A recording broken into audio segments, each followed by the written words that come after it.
ଆଜି ଆମେ ଜାଣିବା ବିଭିନ୍ନ ଦେଶର ପ୍ରଚଳିତ ମୁଦ୍ରା ବିଷୟରେ। ଇଣ୍ଡୋନେସିଆରେ ପ୍ରଚଳିତ ମୁଦ୍ରାର ନାମ ରୁପିଆ। ଜାପାନରେ ପ୍ରଚଳିତ ମୁଦ୍ରାର ନାମ ୟେନ୍। ଇରାକରେ ପ୍ରଚଳିତ ମୁଦ୍ରାର ନାମ ଦିନାର। ସାଉଦି ଆରବରେ ପ୍ରଚଳିତ ମୁଦ୍ରାର ନାମ ରିଆଲ। ଚୀନରେ ପ୍ରଚଳିତ ମୁଦ୍ରାର ନାମ ଜୁଆନ। ପୋଲାଣ୍ଡରେ ପ୍ରଚଳିତ ମୁଦ୍ରାର ନାମ ଲୁଟି। ଇସ୍ରାଏଲ, ଆରବ ଓ ଇଂଲଣ୍ଡରେ ପ୍ରଚଳିତ ମୁଦ୍ରାର ନାମ ପାଉଣ୍ଡ। ରୁଷିଆରେ ପ୍ରଚଳିତ ମୁଦ୍ରାର ନାମ ରୁବଲ। ପର୍ତ୍ତୁଗାଲରେ ପ୍ରଚଳିତ ମୁଦ୍ରାର ନାମ ଏସ୍କୁଡୋ। ଅଷ୍ଟ୍ରିଆରେ ପ୍ରଚଳିତ ମୁଦ୍ରାର ନାମ ସିଲିଂ। ଇଟାଲୀରେ ପ୍ରଚଳିତ ମୁଦ୍ରାର ନାମ ଲିରା।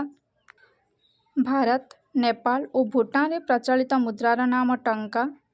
America, New Zealand, Canada, Malaysia, Australia ଓ ଇଥିଓପିଆରେ ପ୍ରଚଳିତ ମୁଦ୍ରାର ନାମ ଡଲାର। ପାନାମାରେ ପ୍ରଚଳିତ ମୁଦ୍ରାର ନାମ ବାଲବୋଆ।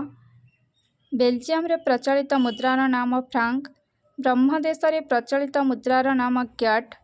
ନରୱେରେ ପ୍ରଚଳିତ ମୁଦ୍ରାର ନାମ କ୍ରୋନ। ମେକ୍ସିକୋରେ ପ୍ରଚଳିତ ମୁଦ୍ରାର ନାମ ପେସୋ। ବାଂଲାଦେଶରେ ପ୍ରଚଳିତ ମୁଦ୍ରାର ନାମ ଟାକା। ପାକିସ୍ତାନରେ ପ୍ରଚଳିତ ମୁଦ୍ରାର ନାମ ରୁପି। Thank you.